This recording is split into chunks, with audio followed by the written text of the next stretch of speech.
দর্শক, ইস্পাহানি মির্জাপুর চা মুক্তবাক অনুষ্ঠানে আপনাদের সবাইকে স্বাগত জানাচ্ছি।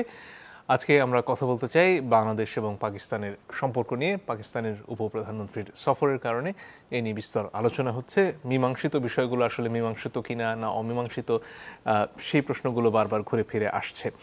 এ নিয়ে কথা বলতে তিনজন সম্মানিত অতিথিকে আমরা আমন্ত্রণ জানিয়েছি। দুজনেরই মধ্যে আমাদের মধ্যে উপস্থিত হয়েছেন আছেন অ্যাম্বাসেডর এম হুমায়ুন কবির, সাবেক রাষ্ট্রদূত, এবং আছেন জনাব আলতাফ পারভেজ, লেখক ও গবেষক।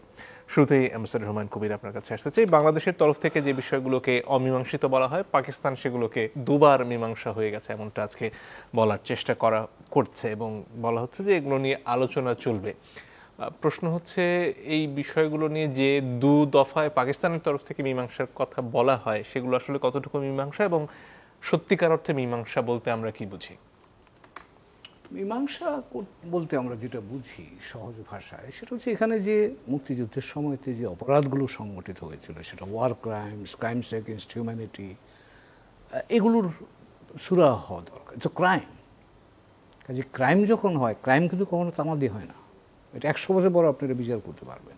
তো কাজেই সেখানে অনেকগুলো দিক আছে। একটা হচ্ছে নৈতিক দিক, অপরাধ যারা করেছে তারা অপরাধটা স্বীকার করতে হবে, এটা নৈতিক বিষয়। এটা হিউম্যান সিভিলাইজেশন যদি ধরেন যখনই হয়েছে, মানুষ বিচার ব্যবস্থার অর্থটা কী বা উদ্দেশ্যটা কী, এটা আপনি বিচার বিভাগ মানুষ আপনি আরও ভালো জানেন। একটা নৈতিক দিক আছে। কাজেই পাকিস্তান নৈতিক দিক থেকে এই দায়টা তাদের কারণে এখনও পর্যন্ত আছে। আরেকটা হচ্ছে আপনার লিগ্যাল সাইড। এই যে অপরাধগুলো হয়েছে সেগুলো তো নিষ্পত্তি দরকার, একটা ক্লোজার দরকার। সেটা আপনি আইনি প্রক্রিয়ার মধ্যে দিয়ে যান, রাজনৈতিক প্রক্রিয়ার মধ্যে যান, কোনো একটা প্রক্রিয়ার মধ্যে দিয়ে আপনাকে এটা শেষ করতে হবে। তারপর আছে মানুষের, এই দেশে মানুষ যারা ভুক্তভোগী ছিল তাদের দিক থেকে তাদেরও তো একটা প্রত্যাশা আছে, তারাও একটা নিষ্পত্তি চায়। তো কাজেই যে কথাগুলো বলছেন উনি, যে দুইবারের কথা বলছেন, 74-এর ট্রাইল্যাটারাল ডিক্লারেশন, ওখানে বলা আছে crimes that may have been committed. বলা নাই যে ক্রাইমসটা committed, crimes which may have been committed, অর্থাৎ যদি হয়ে থাকে। এখানে যদির কোনো ব্যাপার নাই, এটা আমরা চোখে দেখেছি, আমরা মাঠে ময়দানে চোখে দেখেছি। তো কাজে এখানে যদি দিয়ে আপনি এটাকে ব্যাখ্যা করতে পারবেন না, এবং তার অর্থ হচ্ছে আপনি এটাকে হালকা করতে চান। এটা হালকা করার কোনো সুযোগ নাই। তারপরে শেষে গিয়ে বাংলাদেশ লিডারের 11 নম্বর প্যারাগ্রাফে বলা আছে যে ঠিক আছে, একটা অপরাধ বা এইসব ধ্বংসযোগ্য হয়েছে, সেটা আমরা ভুলে যেতে পারি। এটা তো এখন ভুলে যাওয়া, তো এটা একটা রাজনৈতিক স্টেটমেন্ট হতে পারে। আজকে যিনি পাকিস্তানের উপপ্রধানমন্ত্রী এবং পররাষ্ট্রমন্ত্রী যে কথাটা বললেন, এটা অনেকটা রাজনৈতিক বক্তব্যের মধ্যে শোনায়। কিন্তু রাজনীতির পাশাপাশি যেটা বললাম, মরাল এলিমেন্ট আছে, এখানে লিগ্যাল এলিমেন্ট আছে। এছাড়াও এই যে মানুষগুলোর যারা ক্ষতিগ্রস্ত হয় তাদের কাছে আপনার কী বক্তব্য আছে মানবিক দিক থেকে। তো কাজেই এই যে কথাটা উনি যেবার বলেছেন, এটা কখনো উনি আবার আর একটা কথা বলে, খোলা মনটা খুলে কথা বলার জন্য। তো মন তো খুলে, এই খোলার জন্যই তো আপনি যদি অপরাধ করে থাকেন আপনি স্বীকার করে নেন। কিন্তু বাংলাদেশ সরকার যখন একটা ত্রিপক্ষীয় চুক্তিতে এই ধরনের একটা মন্তব্য রেখে দেয় যে যদি হয়ে থাকে, ওইটা পাকিস্তানিরা বলেছে, পাকিস্তান সেটা তো চুক্তির মধ্যে সেটা একটা লাইন আছে। পাকিস্তানের তৎকালীন পাকিস্তানের আজিজ আহমদ খান বোধহয়, হ্যাঁ, তো উনি ওইটা স্টেটমেন্টটা করেছিলেন। পাকিস্তানের দিক থেকে এটাকে মেয়ে বলে বলা হয়েছে, আমাদের দিক থেকেও মেয়ে নাই। চুক্তির মধ্যে তো এই কথাটা ট্রাইল্যাটারাল একটা স্টেটমেন্ট যেটা হয়েছিল, সেই জায়গাতে বলা আছে কথাটা। সেক্ষেত্রে বাংলাদেশ সরকারের, ওই সময় সরকারের দায় কতটুকু এই চুক্তি বা ওই সময় পাকিস্তানের কাছ থেকে বিদায় আদায়, মানে বিচারটা আদায় করে নেয়? এখানে যেটা ছিল, ঘটনাটা যেটা ছিল যে বাংলাদেশের 24,000 লোক পাকিস্তানে আটকা পড়েছিল, কিছু সামরিক কিছু বেসামরিক লোক। পাকিস্তানে, ভারতে 93,000 পাকিস্তানি সৈন্যবন্দী ছিল, তার মধ্যে 195 জনের বিচার হওয়ার কথা ছিল, তারা দোষী হিসাবে চিহ্নিত হয়েছিল। সেই প্রেক্ষাপটে এই এক্সচেঞ্জের কনটেক্সটেই এই 9-10 এপ্রিল 1974 সালে এই জিনিসটা ওখানে দিল্লিতে ডিক্লারেশনটা হয়েছিল। তো প্রেক্ষাপটটা একেবারেই ভিন্ন, যে তখন এটাকে মানবিক দিক থেকে দেখা হয়েছে যে পাকিস্তানে বাংলাদেশের আটকা পড়ে আছে, এখানে ভারতীয় সৈন্যরা পাকিস্তানি সৈন্যরা ভারতের হাতে আছে, এগুলোকে তখন এক্সচেঞ্জ করবার জন্য ট্রাইল্যাটারালি বাংলাদেশ, পাকিস্তান এবং ভারত মিলে। কিন্তু এই যে পাকিস্তানি সৈন্যদের যে ছেড়ে দেওয়া হলো পাকিস্তানি বিচারের জন্য, তারপরে যা হলো সেটার দায় কে নেবে আসলে? না, এটা তো ছেড়ে দেওয়া হয়েছে মানে ত্রিপক্ষীয়, কারণ আমার তো ওখানে লোক আছে, কাজে এক্সচেঞ্জ আমাকে তখন বাস্তবতা করতে হয়েছিল। সেই এক্সচেঞ্জ করতে গিয়েই বাংলাদেশ সরকার তখন তাদের উইজডম অনুযায়ী তারা মনে করেছে যে এটা করা দরকার, এবং সেই জন্যেই এই ট্রাইলেটারালি এটা হয়েছিল। আমি মনে করি সেই ক্ষেত্রে সেই বাস্তবতায় এটা হয়তো তারা প্রয়োজনীয় মনে করেছে। কিন্তু এরপরে যে এদের বিচার হলো না পাকিস্তানি সৈন্যদের, সেটার দায় কি পাকিস্তানের নয়? হ্যাঁ, পাকিস্তান তো, যদি পাকিস্তান নৈতিকভাবে এই দায়িত্বটা নিত, পাকিস্তানি যারা বিচার করতে পারবে, সেটা তারা করেনি, এবং সেটা করতে পারবে কিনা আমার সন্দেহ আছে। কারণ পাকিস্তানি কাঠামোর জন্যই তো সমস্যা, এই যে ওদের বিচারটা হয়নি। এবং তখন কিন্তু পাকিস্তানের লোকজন, বহু মানুষ আমার কাছে বলেছে যে এই ঘটনা যে ঘটেছে পাকিস্তানিরা জানতো না, ওখানে এই ন্যারেটিভই ওখানে ছিল না, ইট ওয়াজ এ ডিফারেন্ট ন্যারেটিভ। তো কাজেই পাকিস্তানের শাসন কাঠামোটা এমনভাবে তৈরি, যে কাঠামোর কারণে তখনও তারা এটা রাজনৈতিকভাবে তারা গ্রহণ করতে পারেনি, নৈতিকভাবে সেটা স্বীকার করেনি। বিচার তো করার বিষয়টা পরে আসবে, এবং সেটা কিন্তু এখনও অপেক্ষমানই আছে আপনি বলতে পারেন। সেই কারণেই আজকে যে কথাটা শুনলাম, সে কথাটা শুনতে হচ্ছে। জি, ধন্যবাদ। এই ফাঁকে জানিয়ে রাখি, ডক্টর আসাদুজ্জামান রিপন আমাদের সাথে যোগ দিয়েছেন। তিনি বিএনপির ভাইস চেয়ারম্যান। স্বাগত আপনাকে আমাদের এই অনুষ্ঠানে যোগ দেওয়ার জন্য। জনাব আলতাফ পারভেজ, আপনার কাছে এই পর্যায়ে আসতে চাই। এই যে অমীমাংসিত প্রশ্নের কথা ঘুরে ফিরে আসছে, সেখানে আজকের দিনে দাঁড়িয়ে যে বিচারের কথাটা এত বারবার জোরে ঘুরে ফিরে আসে, সেখানে বাংলাদেশেই যে বিচার হয়েছে সে নিয়ে আজকে প্রশ্ন উঠছে যে আমাদের ইসলাম বলছে এগুলো বিচার হয়নি, এগুলো বিচারিক হত্যাকাণ্ড হয়েছে এবং তাদের নেতারা যুদ্ধাপরাধের সাথে জড়িত ছিলেন, এই ধরনের কথাও তারা বলে বেড়াচ্ছেন। ফলে পাকিস্তানের কাছ থেকে আসলে এই পর্যায়ে এসে কি ধরনের বিচার আমরা প্রত্যাশা করতে পারি? যারা সেখানে গেছেন যুদ্ধাপরাধের অভিযোগ মাথায় নিয়ে, তাদের আসলে এই মুহূর্তে বিচার করার সুযোগ কতটুকু আছে? ধন্যবাদ আপনাকে। আপনি যদি অনুমতি দেন, অবশ্যই ত্রিপক্ষীয় বিষয়টার একটু বলতে চাই। পাকিস্তানের পররাষ্ট্রমন্ত্রী যে বললেন যে সমস্ত অমীমাংসিত বিষয় সমাধা হয়ে গেছে 1974 সালে এবং 2002 সালে পারভেজ মোশাররফের মাধ্যমে, এটা অনেকটাই অসত্য। স্যার তো বলেছেন, আমি আরেকটা কথা বলতে চাই। অমীমাংসিত বিষয়ের মধ্যে তো দেনা পাওনার বিষয়ও আছে। মানে 1971 সাল পর্যন্ত তো আমরা একটা অখণ্ড দেশ ছিলাম, ফলে বৈদেশিক মুদ্রার যে রিজার্ভ ছিল সেটা তো বাংলাদেশের মানুষও তার একটা হিস্সা পাওয়ার কথা, এবং সেটা 72, 73, 74 এগুলো নিয়ে অনেক আলোচনা হয়েছে। সেই বৈদেশিক মুদ্রার রিজার্ভ তো পুরো পাকিস্তানের রিজার্ভ, ফলে আমাদের অংশ তো পাওয়ার ব্যাপার ছিল। আরেকটা, সেইটা নিয়ে কিন্তু 1974-এর সেই চুক্তিতে কোনো ধারাই ছিল না, ফলে মীমাংসা হওয়ারও প্রশ্ন নাই, বিষয়টা রয়েই গেছে ওইভাবে। দ্বিতীয়ত, চুক্তিতে একটা ধারা ছিল আটকে পড়া পাকিস্তানিদের পাকিস্তান ফেরত নিবে আমাদের দেশ থেকে, তো সেটাও তো মীমাংসা হয়নি, সেটা আজও মীমাংসা হয়নি। আচ্ছা, সেই ক্ষেত্রে একটা ছোট প্রশ্ন, যেহেতু এই প্রসঙ্গটা আসলোই, এদেরকে তো বাংলাদেশী নাগরিকত্ব দিয়ে দেওয়া হলো, তাহলে কি এটা সমাধান হয়ে গেছে? কিন্তু আটকে পড়া পাকিস্তানিদের মধ্যে কেউ যদি যেতে চায় তাকে তো পাকিস্তান চুক্তি অনুযায়ী নিতে বাধ্য, কিন্তু সেটা নিয়েও আলোচনা হয়নি। আরেকটা বিষয় যেটা একদম আলোচনায় আসছে না, সেটা হলো 1970-এ যে ঘূর্ণিঝড় হয় আমাদের অঞ্চলে, সেই ঘূর্ণিঝড়ের পর ব্যাপক প্রায় $200 কোটি মতো বৈদেশিক সাহায্য এসেছিল, সেটা যুদ্ধের কারণে এখানে বিতরণ হয়নি। সেটাও কিন্তু তখনকার পূর্ব পাকিস্তান এবং এখনকার বাংলাদেশ সরকারের, বাংলাদেশের জনগণের প্রাপ্য। ফলে সব মিলে, এবং বিশেষভাবে যেটা হামিদুর রহমান কমিশনের রিপোর্ট অনুযায়ী যে এখানে গণহত্যা হয়েছে, মানবতা বিরোধী অপরাধ হয়েছে, সেগুলো তো ওনাদের তৈরি, পাকিস্তানের তৈরি ওই হামিদুর রহমান কমিশনেই রয়েছে। ফলে এবং সেগুলো নিয়ে তো পাকিস্তানেও কোনো মীমাংসা হয়নি, বিচার আচার হয়নি, আমাদের এখানে হয়নি। ফলে বিষয়গুলো যে মীমাংসা হয়ে গেছে যেটা উনি বলেছেন সেটা সত্য নয় 74-এর চুক্তি অনুযায়ী। এবং পারভেজ মোশাররফ যেটা বলেছেন 2002 সালে, উক্তিটা কি ছিল? উক্তিটা ছিল যদি কোনো বাড়াবাড়ি হয়ে থাকে তাহলে উনি দুঃখ প্রকাশ করছেন। যদি বাড়াবাড়ি হয়ে থাকে মানে উনি কি এখানে কোনো নিশ্চিত নন যে বাড়াবাড়ি হয়েছে, এখানে হয়েছে কিনা সেটা নিশ্চিত হয়নি, এবং মূলত দুঃখ প্রকাশ করেছেন। তার মানে কোনো বিষয়ই আসলে মীমাংসা হয়নি।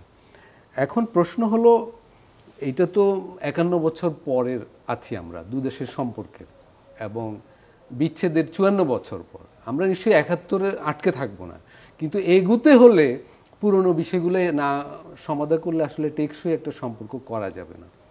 আর আপনি বলছেন যে বিচার এখন সম্ভব কিনা, দেখুন জাপান এবং চীনের যে সম্পর্ক, জাপানের সাথে কোরিয়ার যে সম্পর্ক, কোরিয়া এবং চীন, জাপান এগুলো তো শক্তিশালী দেশ, এবং এখনও কিন্তু কোরিয়ার নারীরা ক্ষতিপূরণের জন্য দাঁড়ায় এবং ক্ষতিপূরণ পাচ্ছে রাইট। এখনো। এটা ওইখানে এখন একটা জীবন্ত ইস্যু। জাপান এবং চীনের সম্পর্ক অনেকটাই নির্ভর করে জাপান এটার জন্য কতটা লজ্জিত, দুঃখিত, ক্ষমাপ্রার্থী তার উপর। ফলে এই যে বাংলাদেশে যেটা হয়েছে, বাংলাদেশের জনগণের সাথে তো পাকিস্তানের জনগণের একটা সংলাপ হতে হবে এবং এইটা একটা ক্ষমা চাওয়ার ব্যাপার আছে। আজকে দেখুন পাকিস্তানের পররাষ্ট্রমন্ত্রী আসলেন, উনি 3টি দলের সাথে বৈঠক করলেন। বাংলাদেশের নাগরিক সমাজের সাথেও তো একটা বৈঠক করা প্রাসঙ্গিক ছিল, যদি ওনারা সত্যি এদেশের জনগণের সাথে পাকিস্তানের জনগণের সম্পর্ককে এগিয়ে নিতে চান। এবং আমি বলবো যে যতই এগুই আমরা সম্পর্ককে অর্থনৈতিকভাবে যতই বিকশিত করা হোক, বিচারের প্রশ্নটি, দেনা পাওনার মীমাংসার প্রশ্নটি, এই দুটো বিষয় থাকবেই ফয়সালার জন্য, এবং বিচারের বিষয়টিতে হতে হবে। অন্তত হামিদুর রহমান কমিশনের রিপোর্ট আলোকিত হতেই হবে। এখানে রিপোর্ট তারাই তৈরি করেছে। এখানে পাকিস্তানে আসলে কিভাবে জিনিসটাকে উপস্থাপন করা হচ্ছে সেটা প্রসঙ্গে একটু আগে অ্যাম্বাসেডর কবির তুললেন, সেটাও কি আসলে সে দেশের মানুষের জানার অধিকার রয়েছে যে 71-এ আসলে কেন দেশটা দ্বিখণ্ডিত হয়েছে? অবশ্যই। এবং পাকিস্তানে হামিদুর রহমান কমিশনকে একটা লুকুচাপার বিষয় করে রাখা হয়, পরে ইন্ডিয়া টুডে পত্রিকায় সেটা একবার ফাঁস হওয়ার পর ওরা জানতে পারে যে তাদের সেনাবাহিনী এখানে কি করেছে। এবং আপনি দেখেছেন যে গত কয়েক বছর ইমরান খান রিপিটেডলি বলছিলেন যে বাংলাদেশে কি ঘটেছে পাকিস্তানের সেটার আলাপ হওয়া উচিত এবং বিচার হওয়া উচিত। ফলে আমি বলবো যে পাকিস্তানের মানুষেরও জানা উচিত তাদের সেনাবাহিনী এখানে কি করেছে, এবং সেক্ষেত্রে বাংলাদেশেরই বিষয়টা তুলে ধরা উচিত। জি, ধন্যবাদ। ডক্টর রিপন, আপনার কাছে এ পর্যায়ে আসতে চাই। এই যে বিভিন্ন রাজনৈতিক দলের সাথে বৈঠক হলো, এখানে আসলে পাকিস্তানের সাথে বাংলাদেশের যে দ্বিপাক্ষিক সম্পর্ক, সেটার বাইরে গিয়েও কি রাজনৈতিক দলগুলোর সাথে এক ধরনের সম্পর্ক এবং বাংলাদেশের রাজনীতির উপরে পাকিস্তানের এক ধরনের প্রভাব বিস্তারের সুযোগ তৈরি হয়? এবং আসলে আপনাদের দলের সাথে কি আলাপ হলো সেটাও যদি খানিকটা বলতেন। ধন্যবাদ আপনাকে। এই যে বাংলাদেশের রাজনৈতিক দলগুলোর সাথে বিদেশি রাষ্ট্রের পররাষ্ট্রমন্ত্রী বলেন অথবা তাদের দেশ থেকে যারা প্রতিনিধি আসেন, এই আলোচনাগুলো মানে এই ধরনের ঘটনাগুলো খুব নতুন কিছু নয়, এটা প্রভাব বিস্তারের বিষয় নয়। আমরা এটা যদি ভারতের তরফ থেকে যদি দেখি যে ইন্ডিয়ান কোনো মানে প্রধানমন্ত্রী আসলে, ওদের ফরেন মিনিস্টার আসলে অথবা কেউ আসলে, তখন আমরা দেখি a kind of civil society, যেটা আলতাফ পারভেজ একটা চমৎকারভাবে বলেছেন যে নাগরিক সমাজের তরফ থেকে একটা আলোচনা হতে পারত। কিন্তু আমি অ্যাজ এ সিটিজেন আমার কাছে যে মনে হয়েছে সেটাও কিন্তু একেবারে একটা সাজানো কম্পোজ নাগরিক সমাজ। মানে ভারতীয় কোনো মানে প্রধানমন্ত্রী বা মন্ত্রী তারা যখন কোনো নাগরিক সমাজের সাথে মিট করেন, সার্টেনলি ওদের খুব মানে মন পছন্দ গ্রুপ অফ সিভিল সোসাইটি তাদেরকে নিয়েই বসেন। অথবা আমেরিকানরা যখন বসেন, আপনি কি কখন আমার জানা নাই, অ্যাটলিস্ট আপনি জানতে পারবেন, সেটা হচ্ছে যে আপনার তারা কি কখনো বাম ঘরানার কোনো লোকজন যারা মার্কিন যুক্তরাষ্ট্রকে সাম্রাজ্যবাদী রাষ্ট্র হিসেবে চিহ্নিত করা বা তাদের প্রচণ্ড ক্রিটিক, এরকম কোনো নাগরিকদের কি তারা বৈঠকে ডাকেন না সাধারণত, আমার কাছে মনে হয়েছে যেরকম। তো ফলে এই যে নাগরিক সমাজের যে সংজ্ঞাটা বিদেশি রাষ্ট্রের সাথে বা বিদেশি রাষ্ট্রের সাথে এই ধরনের বৈঠকগুলো আমাকে সবসময় ভেরি সিলেক্টিভ। হয়তো পাকিস্তানিরাও ডাকতে পারতো তাদের মানে তাদের সাথে মোর ফ্রেন্ডলি পিপল ইন বাংলাদেশ, ওদেরকে ডাকতে পারতো হয়তো, সেটা ওদের মানে কেন করেনি বা সেটা আমি জানি না। আর যেটা বৈঠকের কথা বললেন, বৈঠক তো না, দেখা সাক্ষাৎ ইত্যাদি এগুলো বাংলাদেশে বহু বছর ধরে হয়ে আসছে। আমি আমার স্টুডেন্ট ডেইজে, to tell you very frankly, তখন ওই যেহেতু তখনকার সময় আদমজি কোর্টে আমেরিকান অ্যাম্বাসিটা ছিল, তখন শিলা পিটার বলে একজন ভদ্রমহিলা ছিলেন, তিনি ছিলেন সেকেন্ড সেক্রেটারি ওদের পলিটিক্যাল সেকশনের। আমার খুব মনে আছে, কারণ ওই সময় আমি একটা ভিসাও নিলাম ওদেশে যাওয়ার জন্য, ওই ওদের কংগ্রেসম্যানের আমন্ত্রণে। স্টিভেন সোলার্সের নাম তো আপনি খুব ভালো করে জানেন, ওদের ছিল কংগ্রেশনাল ফরেন অ্যাফেয়ার্স কমিটির চেয়ারম্যানও ছিলেন। তো ওই যে শিলা পিটারের সাথে কারোর একটা যোগাযোগ আছে, জানাশোনা আছে। শিলা পিটার আমার সেকেন্ড সেক্রেটারি, আমি কথাটা বলতে সেকেন্ড সেক্রেটারি, শিলা পিটার কোনো রাজনৈতিক দলের অফিসে যেতেন না, মানে তার সাথে রাজনৈতিক দলের নেতাদের বৈঠক হতো।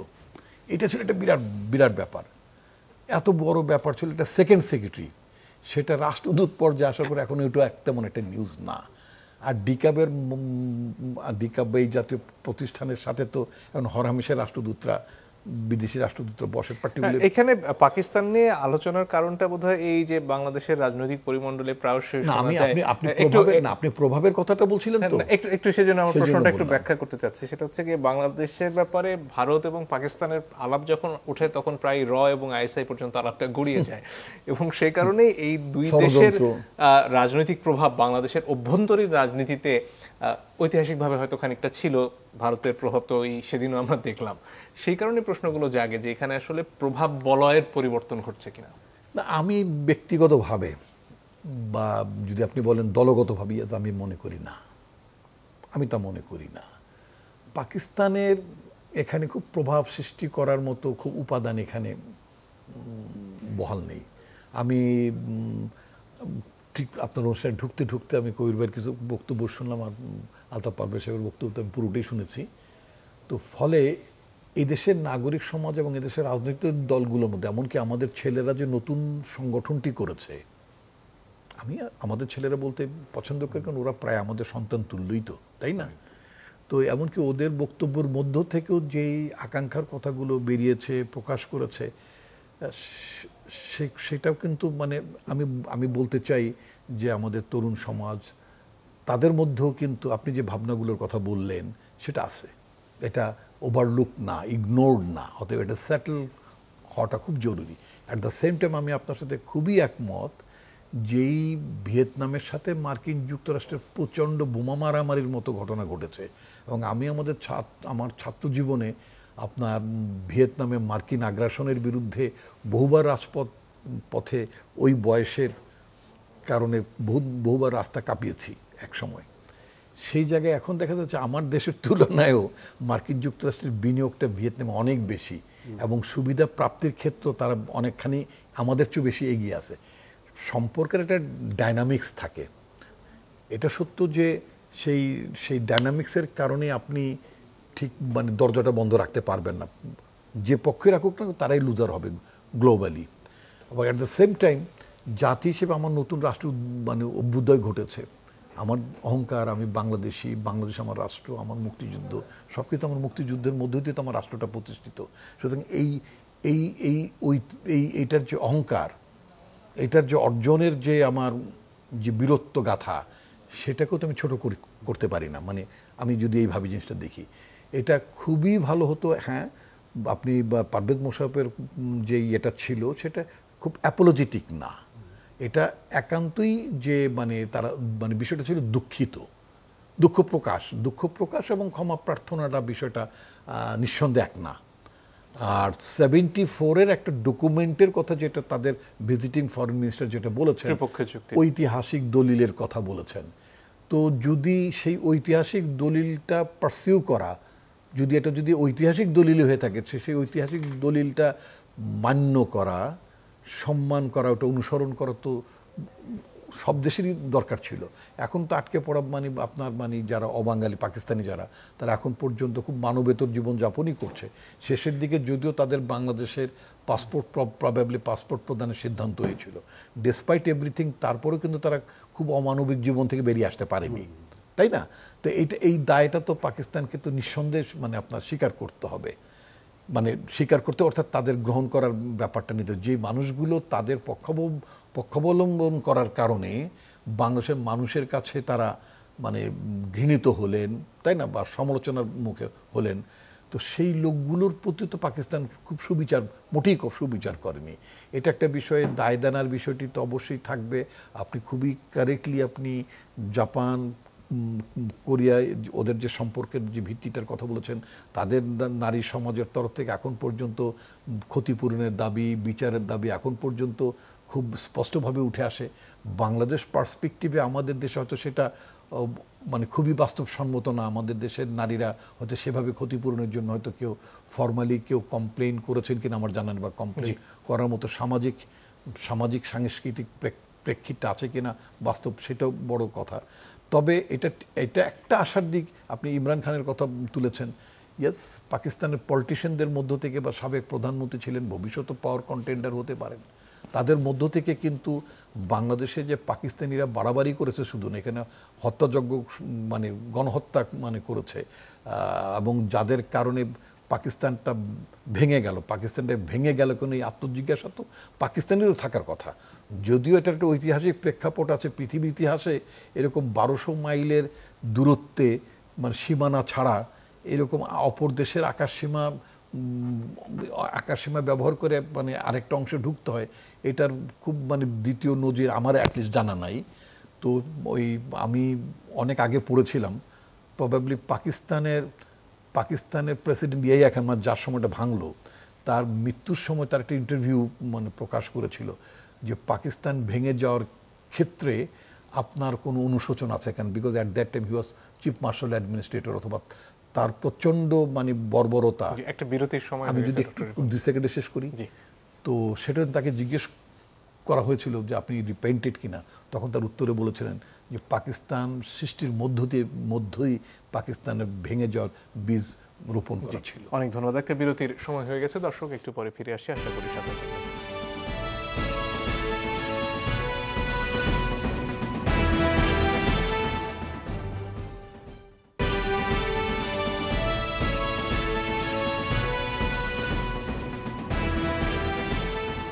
দর্শক, আপনারা দেখছেন ইস্পাহানি মির্জাপুর চা মুক্তবাগ। ফিরে আসবো জনাব আলতাফ পারভেজ আপনার কাছে। সাম্প্রতিক সময়ে ভারতের সাথে মার্কিন যুক্তরাষ্ট্রের সম্পর্কের বেশ অবনতি হয়েছে। এই ফাঁকে আবার চীনের সাথে ভারতের এক ধরনের মিত্রতা দেখা গেছে, এবং চীনের সাথে পাকিস্তান আফগানিস্তানের যোগাযোগের ব্যাপারটিও বেশ আলোচিত এই সময়। ভারতের পাশাপাশি আসলে এই অঞ্চলে সব মিলিয়ে চীনের প্রভাব বাড়ছে কিনা, এবং এই বৈঠকের পেছনেও আজকে চীনের হাত আছে কিনা সেই প্রশ্নগুলো সামনে এসেছে বলেই বোধহয় আজকে বলা হয়েছে যে না, এটা চীনের হাত নেই। এখন এটা কি ঠাকুর ঘরে কি আমি কলা খাই না অবস্থা কিনা, সেটা হচ্ছে একটা সাংবাদিক প্রশ্ন করেছে, সেটার উত্তরে বলা হয়েছে। আসলে জানি না এটা কাকতালীয় কিনা, কিন্তু যাই কিছু ঘটছে সেটা লাভবান হচ্ছে চীন।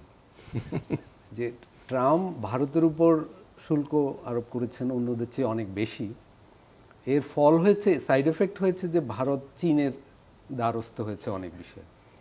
এবং আপনি দেখেছেন হয়তো যে এক বৈঠকেই তারা 3টা বর্ডার হাট খুলে দিয়েছে। ভারত এবং চীন যে বৈঠকটা হলো সম্প্রতি উভয় দেশের মধ্যে, তাতে 3টা বন্ধ বাণিজ্য কেন্দ্র আবার ওপেন হয়েছে।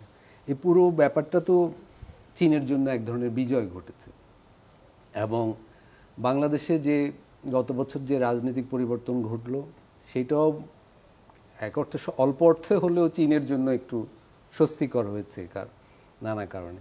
ভারত পাকিস্তান যুদ্ধে যে এই ফলাফল হলো, যেভাবে যুদ্ধটা থামলো, সেটাও চীনের জন্য বেশ লাভবান হয়েছে, তার সমরাস্ত্রের জন্য লাভবান হয়েছে। এবং আর 2 সপ্তাহ পরে চীনে একটা কুচকাওয়াজ হবে বাৎসরিক, এবং ওরা ঘোষণা করেছে ওরা ওই অস্ত্রগুলো, নতুন কিছু অস্ত্র ওরা বিশ্বকে দেখাবে। মানে সব মিলে ওরা এক ধরনের, আমি বলবো এক ধরনের উৎসব পালন করছে আর কি দক্ষিণ এশিয়ায়। এবং বাংলাদেশে রাজনৈতিক পরিবর্তনের পরেই বর্মাতেও তারা নতুন করে তাদের নিয়ন্ত্রণ আরও বাড়িয়েছে। বর্মায় তারা সামরিক সরকারের সাথে সম্পর্কটা আরও, মানে সামরিক সরকারকে আরও সাহায্য করছে দেশের নিয়ন্ত্রণ কায়েমের জন্য। এবং বর্মায় যে ডিসেম্বরে নির্বাচন হবে, সেটার মধ্য দিয়ে বর্মায় সামরিক জান্তার হাতটা আর একটু শক্তিশালী হবে, এবং এই অঞ্চলে চীনের আরও, আমি বলবো আধিপত্য নিয়ন্ত্রণটা বাড়বে। মানে সব মিলে, এবং বাংলাদেশ, এই যে পাকিস্তান যে বাংলাদেশে আসছে, খেয়াল করুন গত 1 বছরে যেই সব দেশ থেকে সবচেয়ে বেশি উচ্চপদস্থ নেতৃবৃন্দ এসেছেন বাংলাদেশে, যুক্তরাষ্ট্রের পরেই পাকিস্তান থেকে 3 জন মন্ত্রী এসেছেন, তাদের পররাষ্ট্র সচিব এসেছে, মানে 4টি গুরুত্বপূর্ণ সফর হয়েছে এখানে। এবং বাংলাদেশ পাকিস্তানকে অনেকগুলো জিনিস আমি বলবো অফারও করেছে। পাকিস্তানের একটা বেসরকারি বিমান সংস্থাকে করাচি ঢাকা রুটে সরাসরি চলাচলের অনুমতি দিয়েছে। চট্টগ্রাম করাচি নৌযোগাযোগ স্থাপন হয়েছে। বাংলাদেশ পাকিস্তান থেকে 50,000 টন চাল কিনেছে, এবং সেটা ভিয়েতনাম থেকে যে দামে কিনে অনেকটা তার চেয়েও বেশি দামে কিনেছে। ফলে সামগ্রিকভাবে এগুলো পাকিস্তান লাভবান হয়েছে। মানে পাকিস্তান, চীন, বাংলাদেশ মিলে একটা ঘনিষ্ঠতার ব্যাপার দেখা যাচ্ছে আমরা। এইটাও চীনের হেজিমনি এই অঞ্চলে বাড়াচ্ছে। তো আমি বলবো সব মিলে এখানে চীনের পক্ষেই পরিস্থিতি। ভারতের জন্য আসলে এই প্রভাব গুলো কিভাবে কাজ করছে, বিশেষ করে চীনের যে মাঝখানে এখন মধ্যস্থতা বলুন বা চীনের প্রভাব বেড়ে চলা বলুন, সেটা ভারত বাংলাদেশ সম্পর্কের প্রভাব ফেলবে? ভারত বাংলাদেশ সম্পর্ক তো 24-এর কারণেই অনেক প্রভাব ফেলছে, এবং শুধু বাংলাদেশ নয়, মালদ্বীপ, শ্রীলঙ্কা, নেপাল, বাংলাদেশ, এই 4টা দেশের সাথে ভারতকে তার সম্পর্ককে পুনর্মূল্যায়নের ঘটনা ঘটেছে। এবং ভারত বিগত দশকগুলোতে এই 4 দেশের সাথে যেভাবে সম্পর্ক রেখেছিল সেটা এত বেশি ব্যাকফায়ার করেছে যে চীন সরাসরি সেগুলো থেকে লাভবান হচ্ছে, আমি বলব। এক্ষেত্রে এটা ভারতের পররাষ্ট্র বিদেশ নীতি ব্যাপকভাবে পুনর্মূল্যায়নের তাগিদ তৈরি হয়েছে, এবং সম্ভবত এখন ভারত বুঝতে পারছে যে চীনের সাথে তার মিলেমিশে থাকতে হবে। এই সপ্তাহে ভারতের অনেকগুলো কাগজ আবার সেই পুরনো টার্মটা ফিরে এনেছে, চীন ইন্ডিয়া। এই টার্মটা শোনা যেত প্রায় 15 বছর আগে, 12 থেকে 15 বছর আগে। চীন ইন্ডিয়া শব্দটি এখন আবার ভারতের তাত্ত্বিকরা বলছেন, এবং তারা মনে করছে যে এই দুটো দেশের একসাথে কাজ করা উচিত, এবং রাশিয়া যদি তাদের পক্ষ থাকে, তাদের পাশাপাশি থাকে চীন ইন্ডিয়ার পাশে, তাহলে ওরা মার্কিন হেজিমনি এড়িয়ে চলতে সক্ষম হবে। এবং আমারও মনে হয় যে এটা সঠিক। চীনা ঋণের জাল নিয়ে তো শ্রীলঙ্কাকে কেন্দ্র করে বিস্তর আলাপ হয়েছে, এবং সেই ক্ষতিকর প্রভাব এড়িয়ে চলার ব্যাপারে অনেকে সতর্ক করেছেন। বাংলাদেশের সামনে কি সেই ধরনের ঝুঁকি আছে চীনের সাথে যখন দ্বিপাক্ষিক সম্পর্ক আরো বৃদ্ধি পাবে বা এই চীনা প্রভাব বৃদ্ধির সাথে সাথে? হ্যাঁ, সেটা আছে। এখন মুশকিল হলো, আমাদের বিদেশ নীতির তো একটা সমস্যা হলো, আমরা ওই পুরনো দিনের দেয়াল ঘড়ির পেন্ডুলামের মতো এই দিকে এবং অথবা এই দিকে হেলে পড়ি, মানে নির্মোহভাবে মাঝখানে আমরা দাঁড়াই না। গত 15 বছর আমরা একদিকে হেলে পড়েছিলাম, এবং এখন যদি আবার অন্যদিকে হেলে পড়ি, মানে চীন বা যুক্তরাষ্ট্র যেদিকে হোক, সেইটা তো বিপজ্জনক। আমরা গত 15 বছর লাগামহীনভাবে ঋণ নিয়েছি, বড় বড় মেগা প্রজেক্টগুলো, এবং সেগুলো দুর্নীতি করা হয়েছে, সেগুলো তো এখন বেরোচ্ছে। তো সেগুলো তো একটা ফাঁদ হয়ে গেছে। শ্রীলঙ্কায়ও যখন রাজাপাকসারা ক্ষমতায় ছিল, তারা আমাদের মতোই বড় বড় মেগা প্রজেক্ট নিয়েছে, বন্দর বানিয়েছে, সেই বন্দর পরে লিজ দিয়ে দিতে হয়েছে। আমি বলবো চীন বা যুক্তরাষ্ট্র বা ভারতের সমস্যা না, এগুলো আমাদের নেতৃত্বের সমস্যা, যে আমরা কোন প্রজেক্ট নিব, কোন ঋণ নিব, কার থেকে নেব, সেগুলো আসলে গুরুত্বপূর্ণ। মানে এগুলো অন্যকে দোষারোপ করার চেয়েও আমরা আমাদের আয়নায় আমাদের তাকানো উচিত, এবং আমার নিজেদের মূল্যায়ন করা উচিত। জি, ধন্যবাদ। মিস্টার হুমায়ুন কবির, আপনার কাছে আসতে চাই। ব্যক্তিগত ক্ষেত্রে যখন কেউ পাকিস্তানের ভিসা নেন কোনো কারণে, তার পক্ষে আর ভারতে ঢোকা খুবই কঠিন হয়ে পড়ে, ভারত সহসা ভিসা দিতে চায় না। এখন এই যে বাংলাদেশের সাথে পাকিস্তানের সম্পর্ক উন্নয়নের সাথে সাথে বাংলাদেশের সাথে ভারতের সম্পর্কের অবস্থা যে তলানিতে ঠেকেছে, সেখান থেকে আবার একটু উন্নত হবার রাস্তা কি বন্ধ হয়ে যাচ্ছে? কঠিন প্রশ্ন, জানি না জবাব কীরকম দিতে পারবো। তবে আমি কয়েকটা জিনিস বলি। এখানে আলতাফ পারভেজ ভাই বললেন, সঠিকই বলেছেন, যে একটা ঘূর্ণন চলছে এখানে। মানে এই আমরা দক্ষিণ এশিয়া যদি বলি, পাকিস্তান ভারতের সম্পর্ক, ভারত গত 10 বছর ধরে একমুখী পাকিস্তান বিরোধিতার যে নীতিটা ছিল এতদিন ধরে, যেটা শেষ যুদ্ধে গিয়ে গত মে মাসে এটা যুদ্ধের মধ্য দিয়ে একটা বলতে পারেন যে একটা কালমিনেশনে গিয়ে পৌঁছল। এখন বোধ হয় একটা চিন্তার সময় এসছে যে একমুখী বিরোধিতাটা কি সত্যিকার অর্থেই ফলদায়ক কোনো নীতি? তার কারণ হচ্ছে ঠিক একই কারণে মার্কিন যুক্তরাষ্ট্রের উপর ভারতের গত 25 বছর ধরে তারা কিন্তু একেবারে একমুখীভাবে নির্ভরশীল হয়ে পড়েছিল মার্কিন যুক্তরাষ্ট্রের উপর। ক্লিন্টনের 2000 সালের মার্চ মাসে ভারত সফরের পর থেকে, প্রেসিডেন্ট ক্লিন্টনের, তারপর থেকে আপনি কনসিস্টেন্টলি কিন্তু অল ডেমোক্রেটিক রিপাবলিকান অ্যাডমিনিস্ট্রেশন ভারতকে বন্ধু হিসাবে তারা মেনে নিয়েছিল। ভারতও কিন্তু সেইভাবে মার্কিন যুক্তরাষ্ট্রের উপর ভরসা করে তারা গিয়েছিল। এবং যে মাঝখানে চীন ইন্ডিয়ার কথাটা বললেন, এগুলি আলোচনা হয়েছিল, কিন্তু বেসিক্যালি কিন্তু ভারত গত 25 বছর ধরে পশ্চিমমুখী হয়েছে, মার্কিন যুক্তরাষ্ট্রমুখী হয়েছে। এই প্রথম ট্রাম্প সাহেবের বা প্রেসিডেন্ট ট্রাম্পের এই টেরিফ শকের পরে কিন্তু এখন ভারতকে নতুন করে ভাবতে হচ্ছে এখন যে এটা, এবং ভারতের যে পরিমাণ সমালোচনা, যেভাবে সমালোচনা মার্কিন যুক্তরাষ্ট্রের হচ্ছে, এখন আমার কাছে মনে হচ্ছে 71 সালে মার্কিনের বিরুদ্ধে যেসব কথাবার্তা শুনতাম, আমার কাছে অনেক ওই এরকম লাইনে কথাবার্তা মানুষ এখন বলছে। অর্থাৎ হঠাৎ করে যেন মার্কিন যুক্তরাষ্ট্রের উপর তাদের বিশ্বাস হারিয়ে গেছে।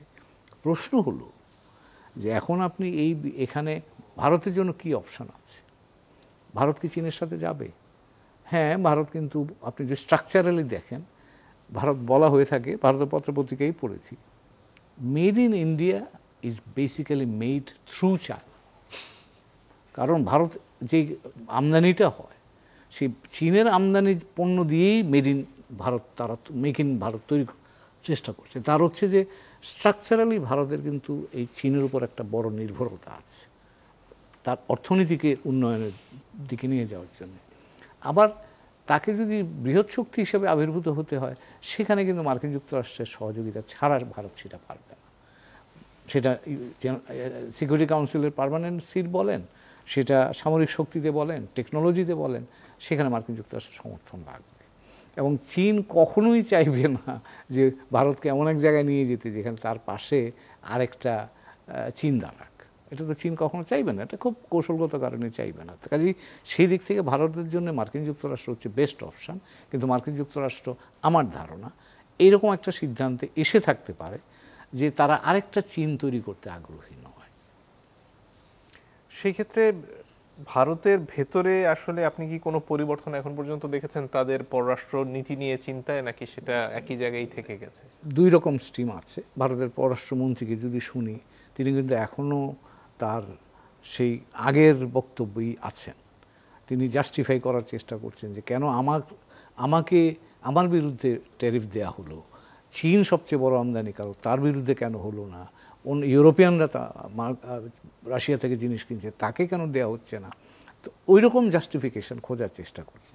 কিন্তু এর বাইরেও ভারতে একটা চিন্তাশীল মানুষ যারা আছেন, তারা এখন চিন্তা করছেন যে ভারত কি করা যায়। এবং যে কারণে ভারতের প্রধানমন্ত্রীকে এখন বলছেন আত্মনির্ভরশীলতা বা আত্মনির্ভরশীল অর্থনীতির যে বক্তব্যটা তিনি অনেক বছর আগে দিয়েছিলেন, এটা আবার রিভাইভ করার চেষ্টা করছে যে নিজের দিকে দেখো, এবার আমাদের শক্তি তৈরি করো যাতে আমরা আমাদের অর্থনীতিকে তুলতে পারি।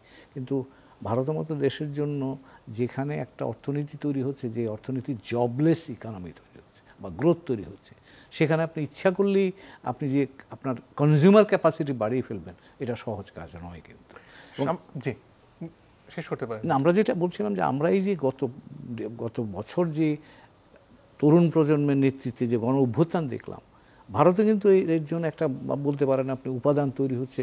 একই অবস্থা, তরুণ প্রজন্মের চাকরি নাই, কাজ নাই, কিন্তু অর্থনীতিতে আপনি গ্রোথ দেখছেন, ফিগার দেখছেন অনেক বড়, এবং এটা কিন্তু আনসাস্টেইনেবল। সাম্প্রতিক সময়ে ইসরায়েলকে কেন্দ্র করে সারা বিশ্বে নতুন ধরনের মেরুকরণ দেখা যাচ্ছে। সাম্প্রতিক সময়ে ইসরায়েলি ক্যাম্প ছেড়ে যাওয়া সবচেয়ে বড় দেশ বোধহয় অস্ট্রেলিয়া। এই ভারতের সাথে ইসরায়েলের যে সাম্প্রতিক যে খুবই ঘনিষ্ঠ সম্পর্ক, সেটা কি মার্কিন যুক্তরাষ্ট্রের সাথে ভারতের দূরত্ব তৈরির ব্যাপারে এক ধরনের প্রতিরোধক হিসেবে কাজ করতে পারে? আচ্ছা, হতে পারে, কিন্তু আমার ধারণা ভারত এবং মার্কিন যুক্তরাষ্ট্রের মধ্যে কিছু স্ট্রাকচারাল বিষয় আছে, যে বিষয়গুলোতে এখন জটিলতাটা দেখা দিচ্ছে।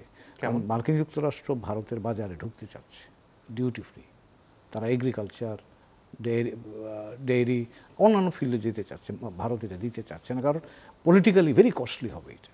কারণ ভারতে এখনও কৃষক লবি ইজ ভেরি পাওয়ারফুল। কাজেই আপনি যদি পলিটিক্যাল পয়েন্ট অফ ভিউ থেকে দেখেন, 2019 সালে এই আরসেপে ঢুকতে পারেনি। Modi decided not to join RCEP 7 বছর নেগোশিয়েট করার পরেও। ভারত কিন্তু 12 সাল থেকে 19 সাল পর্যন্ত আরসেপের নেগোশিয়েটিং পার্টনার ছিল। মোদি ডিসাইড করলেন 19 সালে যে আমি এতে যাব না, কারণ ভারতের এই আমুল, তারপরে এগ্রিকালচার সেক্টর, তারা বলছে এগুলো যদি যাও তাহলে নিউজিল্যান্ড আর অস্ট্রেলিয়া দু দেশে আমাকে শেষ করে দেবে, আর চাইনিজ প্রোডাক্ট এসে আমার বাজার ভাসিয়ে ফেলবে, আমি টিকতে পারবো না। তাদের চাপের ফলে কিন্তু মোদি বেরিয়ে আসতে হয়েছিল। ঠিক মার্কিন যুক্তরাষ্ট্রের সাথে এখন যে ইস্যুটা নিয়ে প্রবলেম হচ্ছে, সেম ইস্যু, অর্থাৎ তার ডোমেস্টিক কনস্টিটিউয়েন্টস যারা আছে, agriculture lobby, dairy lobby, local manufacturing lobby, তাদের কনসেশন দিতে রাজি না, এবং না দেওয়ার ফলে আমেরিকানরা এখন খেপেছে। যে কারণে ট্রাম্প 25 থেকে 50% নিয়ে যাবেন, আগামীকাল পরশুদিন থেকে শুরু হবে, 27 তারিখ থেকে। আমি স্যার একটা জিনিস যুক্ত করতে পারি সংক্ষেপে। নিশ্চয়ই। আমি যেটা দেখছি যে ভারত ট্রাম্পের এই শুল্ক যুদ্ধে যে পজিশনটা নিল, আমরা হয়তো লাভবান হয়েছি বা পাকিস্তান লাভবান হয়েছে, সেটা অন্য বিষয়, কিন্তু ভারত যে পজিশনটা নিল এটা কিন্তু নীতিগতভাবে আমি বলবো সারা পৃথিবীর সমর্থন পাওয়া উচিত। ছোট দেশগুলোর যারা যুক্তরাষ্ট্রের শুল্ক যুদ্ধের শিকার তাদের প্রত্যেকেরই ভারতকে এই অর্থে সমর্থন করা উচিত। ও একটা পলিসি স্ট্যান্ড নিয়েছে যে আমি কি বাণিজ্য করব, রাশিয়ার সাথে তেল আনবো, কতটুকু আনবো, কি আনবো না, এটা তো আমার স্বাধীন পররাষ্ট্রনীতির ব্যাপার। ফলে ভারতের চারপাশের দেশগুলো খুশি তার 50% শুল্ক হওয়ায়, কিন্তু আসলে ভারত যে পজিশনটা নিয়েছে এইটা সমর্থনযোগ্য। এইটা ভারত অন্যদের হয়ে, এই অন্য কোনো দেশ চীন ছাড়া বলবো যুক্তরাষ্ট্রের এই শুল্ক যুদ্ধে এরকম নীতিগত অবস্থান নেয়নি। কিন্তু এখানে যেটা আরেকটু যোগ করে দিই, যদি 1 মিনিট অনুমতি দেন। অবশ্যই। ভারত গত 20 বছর ধরে মার্কেট ওপেন করার যে পলিসিতে গেছে, open market economy, new liberal ইকোনমিতে, এখন কিন্তু তার জন্য এই গেম খেলাটা কঠিন এখন তার জন্য। কারণ মার্কিন যুক্তরাষ্ট্রের সাথে টেনশনে গেলেন ভারতের অভ্যন্তরীণ রাজনীতি থেকে। কিন্তু একটা দীর্ঘ সময় তো ভারত বিদেশি পণ্য ছাড়াই চলতে পেরেছে ঐতিহাসিকভাবে, সেই যুগ সেটা পার কি হয়ে গেছে। এখন আর সম্ভব নয় বলছে?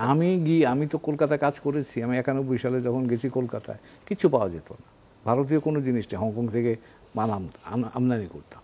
আবার যখন আমি গিয়ে 99-এ গেলাম তখন সব পাওয়া যায়।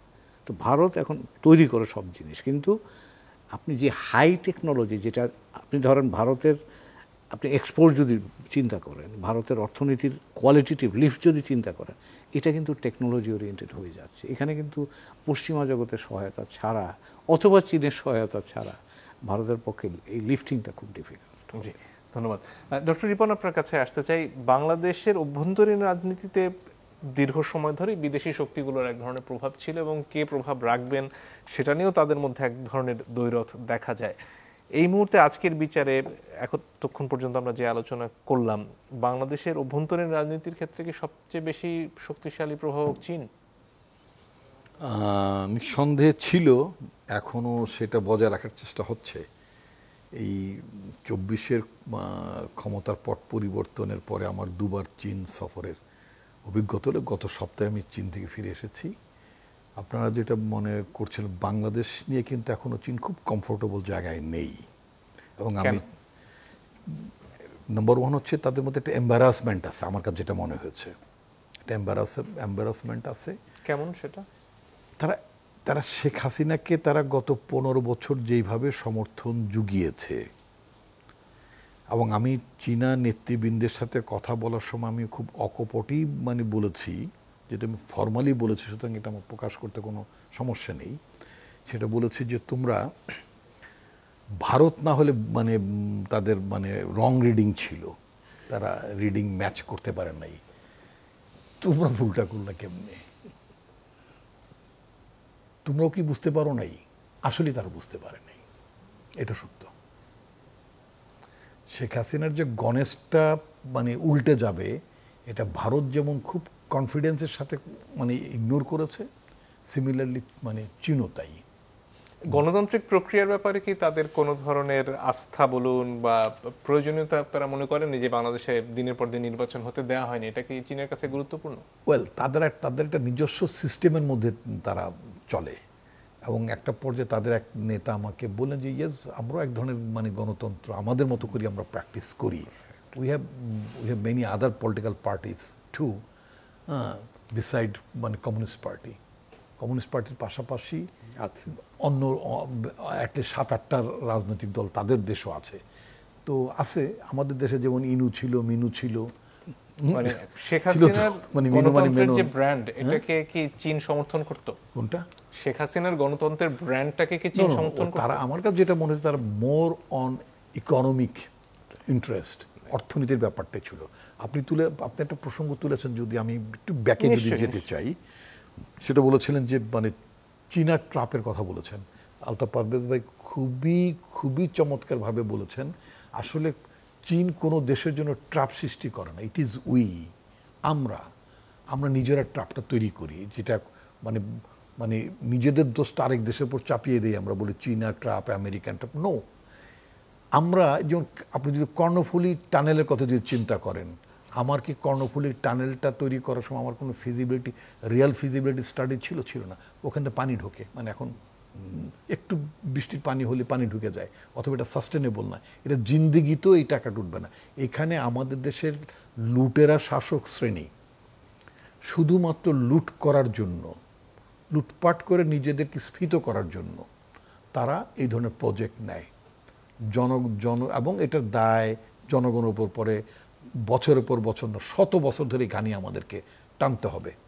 তো উন্নয়ন তো আমরা চাই, কিন্তু যে উন্নয়নটা আমার রাইট নাও প্রয়োজন না, আমার এই ফোনটা হলেই চলে, তা আমি ধার করে একটা কি বলে আইফোন বা ইয়ারফোন কিনবো, দরকার আছে আমার? কোনো দরকার নেই, বিকজ আমি এটা অ্যাফোর্ড করতে পারি না, কোনো দরকার ছিল না। কিন্তু বাংলাদেশে ঋণের টাকে ঘি খাওয়ার জন্য না, পাচার করার জন্য। আমার পত্রিকাতেই গতকালকে একটা রিপোর্ট করেছি আপনার সামিট গ্রুপের উপরে, সেখানে কিভাবে তারা মানে বাংলাদেশের ওয়েলথ, বাংলাদেশের সম্পদটাকে পাচার করে লুট করে তিনি সিঙ্গাপুরে বিলিয়নিয়ার হয়েছেন, শীর্ষধনী সেজেছেন, এবং এটা অকাতরে আপনার মানে আওয়ামী লীগ সরকার সেটাকে সাপোর্ট করেছে। তো এটা কি শুধুই সাপোর্ট করেছে? তাদের গোষ্ঠী, আত্মীয় স্বজন গোষ্ঠী সবাই লাভবান হওয়ার জন্যই তো তারা এই কাজটা করেছে। সুতরাং চীনকে দোষ দিয়ে লাভ নাই, নেগোসিয়েট করে স্কিল থাকতে হয়, পলিটিক্যাল ইন্টারেস্ট থাকতে হয়, জনগণের প্রতি ভালোবাসা থাকতে হয়, দেশের প্রতি ভালোবাসা থাকতে হয়। যদি কোনো মানুষের, কোনো শাসকের, কোনো মন্ত্রীর যদি দেশের জন্য ভালোবাসা থাকে, তার নিজের মানুষের জন্য যদি ভালোবাসা থাকে, ধরুন আমি একটু ছোট্ট উদাহরণ দিই, মনে করুন যদি এইভাবে লোকটা চিন্তা করে যে আমি খাদ্যমন্ত্রী, আমি ওখান থেকে ভিয়েতনাম থেকে চাল কিনলাম বা পাকিস্তান থেকে চাল কিনলাম বা ইন্ডিয়া থেকে চাল কিনলাম, প্রতি কেজিতে 1 টাকা করে কমিশন পাবো আমি, তো সুতরাং আমার কয়েক হাজার কোটি টাকা হয়ে যাবে, আমি টাকাটা পাচার করব, আমার ছেলে মেয়েরা খুব ভালো থাকবে। কিন্তু একবার যদি সে চিন্তা করে যে একটি টাকা প্রতি কেজিতে বাড়ার কারণে বাংলাদেশের প্রতিটি মানুষের উপর চাপটা পড়বে, এটা যদি তারা ভাবতো, এবং এই পলিটিশিয়ান বিশেষ করে তারাই তো দেশটা চালায় বা চালাবেন, তাই না, এই লোকগুলো যদি কখনো ভাবতেন যে আমার দেশের মানুষ এখনো ক্ষুধার তাড়নায় বাচ্চাদের মুখে খাবার তুলে দিতে মানে না পারার যে ব্যর্থতা, সে ব্যর্থতার জন্য চিরকুট লিখে আত্মহত্যা করে, সেই দেশের নীতি নির্ধারকরা মানে সরকারি কর্মকর্তারা, আমলারা 3 বার না 90 বার চিন্তা করা উচিত ঘুষ খাওয়ার বেলায়, প্রকল্পের টাকা বাড়িয়ে বাড়িয়ে বাড়িয়ে নিজেদের স্বার্থ নেওয়ার ব্যাপার আমলাদের, এবং মানে ক্ষেত্র বিশেষে রাজনীতিকদের, মানে যারা পলিসি মেকিংয়ে থাকেন, এগুলো শতবার চিন্তা করা উচিত তারা কত বড় গুণাটা করছেন ইন্টারন্যাশনাল উপর, প্রতিটা মানুষের মানে মুখের খাবারের উপরে করছেন। তো এই জিনিসগুলো যদি মাথায় থাকে তাহলে আপনার চীনা ট্রাপ হবে না। আপনার ভালো নেগোসিয়েশন স্কিল থাকলে আপনি ভালো প্রজেক্ট নেবেন, দর কষাকষি করবেন, যেখানে ভালো পারবেন সেখানে যাবেন। আলতাফ পারভেজ ভাই বলেছেন যে মানে ইন্ডিয়ান স্ট্যান্ডটাকে তিনি সমর্থন করছেন। নীতিগতভাবে ইন্ডিয়ান স্ট্যান্ড আমরা সমর্থন করতেই পারি, কারণ এই ধরনের চাপে তো আমরাও পড়ি, কিন্তু কখন আজকে ইন্ডিয়া যদি চাপটায় না পড়তো তাহলে তারা কি আমার অন্যান্য দেশের সাথে তাদের ইন্টারেস্টে তারা দেখতো না, নিশ্চয়ই দেখতো না। আমি হয়তো মানে উনি কষ্ট পাচ্ছেন তার পেইনে আমি আনন্দিত হচ্ছি বটে, কিন্তু আজকে যদি এটা যদি তার এই ফিলিংসটা, তার রিয়েলাইজেশনটা যদি প্রকৃতপক্ষেই হতো, তাহলে তো নিঃসন্দেহে আমরা যে কোনো হেজিমনির বিরুদ্ধে দাঁড়ানোর ক্ষেত্রে আমাদের তো একটা কমন স্ট্যান্ড থাকতেই পারে। আজকে তার উপর হামলা হবে, কালকে আমার উপর হবে, কালকে পরশু ওনার উপরে হবে, এই ব্যাপার নিশ্চয়ই থাকতে পারে। ধন্যবাদ ডক্টর রিপন। আমরা একটু জনাব আলতাফ পারভেজের কাছ থেকে শুনবো, আর যদি কিছু যোগ করার থাকে শেষের দিকে চলে এসেছি আমরা এ বিষয়ে। না, আমি যে দেখুন, শুল্ক নিয়ে যখন আমাদের সরকার আলোচনা করলো, এনডিএ এর অধীনে করলো, নন ডিসক্লোজার এগ্রিমেন্ট করে করলো, অর্থাৎ আমাদের জনগণ কিন্তু জানলো না আমাদের যে শুল্ক একটু কমলো বলে সরকার বলছে, আমাদের সরকার যুক্তরাষ্ট্রের স্বার্থে কি কি দিয়েছে, কি কি দিয়ে এসেছে, সেটা কিন্তু আমাদের সরকার জনগণকে জানায়নি। দেখতে পাচ্ছি তো না, এখনো যেমন আমরা গম আমদানি করছি, আরো কি কি দিয়েছে, তারপরে আমরা এলএনজি নিচ্ছি, তেল কিনছি, গতকালকে রিপোর্টই তাই। হ্যাঁ, কিন্তু সেই ক্ষেত্রে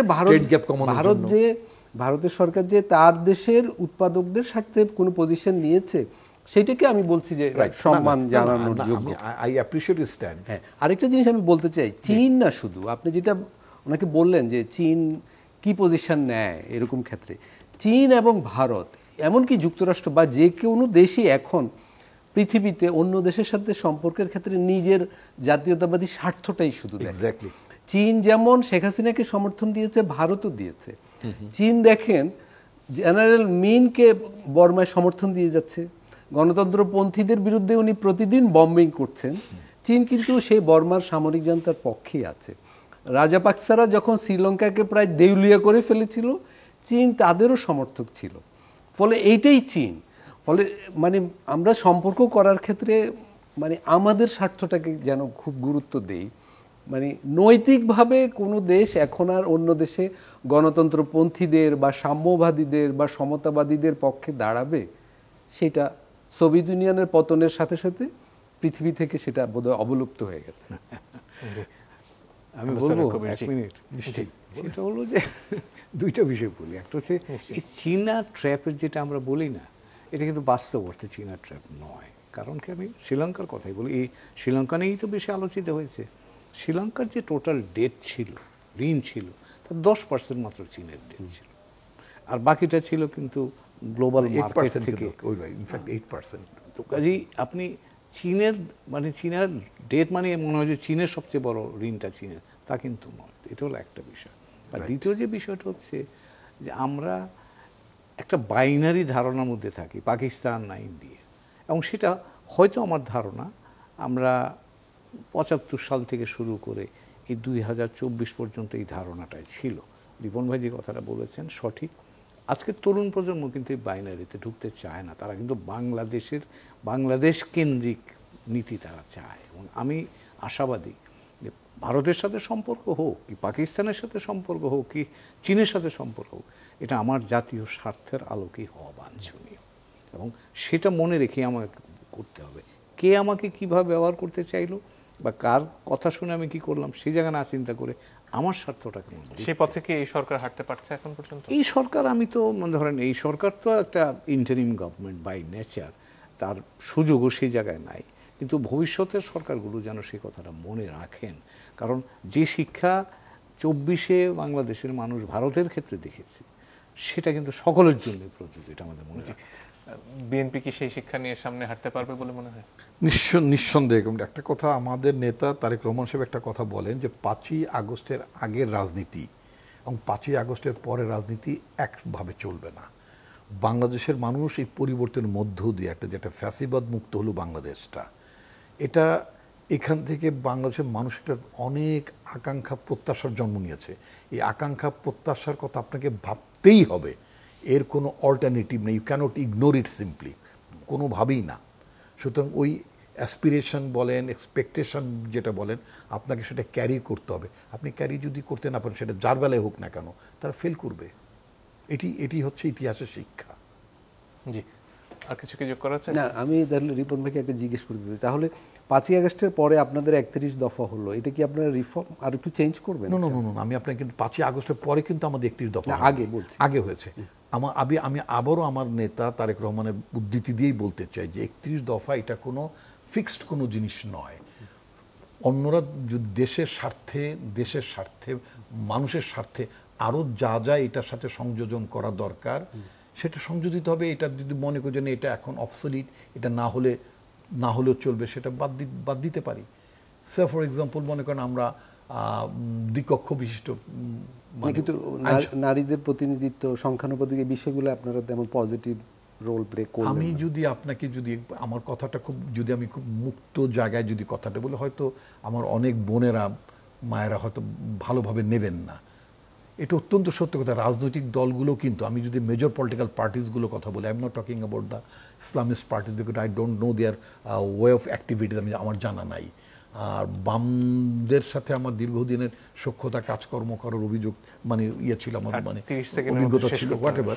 সেক্ষেত্রে এটা খুব ডিফিকাল্ট। একেবারে সত্যি কথা, একটা রাজনৈতিক দলের আমি যদি আমার দলের কথাই যদি বলি, ইভেন আমার নিজের জেলার কথা যদি বলি, আমার জেলা মুন্সিগঞ্জ, হয়তো আমার অনেক বোন মা তার মাইন্ড করবেন, সেটা হচ্ছে যে প্রকৃতপক্ষে আমি যেভাবে একজন নারীর প্রতিনিধিত্ব জাতীয় সংসদে চাই বা আপনারা চান, মানুষ চায়, এই ধরনের নেতৃত্ব রাজনৈতিক দলের ভেতর থেকে নারী নেতৃত্ব রিপ্রেজেন্ট করার জন্য, নারীদের পক্ষে কথা বলার জন্য, আওয়াজ তোলার জন্য, সেই ধরনের নারী নেতৃত্ব আমরা সত্যি বিকশিত করতে পারেনি যার যার রাজনৈতিক দল থেকে। জি, এখন আপনি আজকের মতো আসলে সময় সংখ্যাটা একেবারেই বাড়িয়ে ফুরিয়ে দিতে গেছে। পারবেন, তাতে কোয়ালিটি থাকবে না, অনেক quantity ধন্যবাদ হবে। আপনাদের তিনজনকেই। দর্শক আপনাদেরকে ধন্যবাদ, বিদায় নিচ্ছি আজকের মতো।